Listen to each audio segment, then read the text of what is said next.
There's actually a really good analogy that I like, which is with magic, like watching a magic show, right? So I mentioned that system of sort of getting rid of alternate explanations. That's called closing back doors. Right? We have what's Mhm. called back doors in causality, where why are you seeing a correlation between education and income? Well, maybe it's because your parents are really well connected, Mhm. right? And that got you both of those things, right? That's what's called a back door, right? I want to go through the front door. I want to just say, hey, your education caused your income.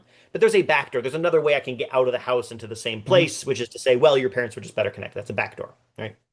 And when I control for that, I am closing the back door so that the only way you can get out of the house is going through the front door, the one we're interested in. Mhm. Magic has the exact same phrase. When Mhm. you're watching a magic trick and they say, "Oh, here's my hat. I pulled a rabbit out of the hat." And you immediately think, "Well, I know how they did that, right? There was a rabbit hiding in the hat or their sleeve." You have all the different reasons why that could have occurred in your head. Mhm.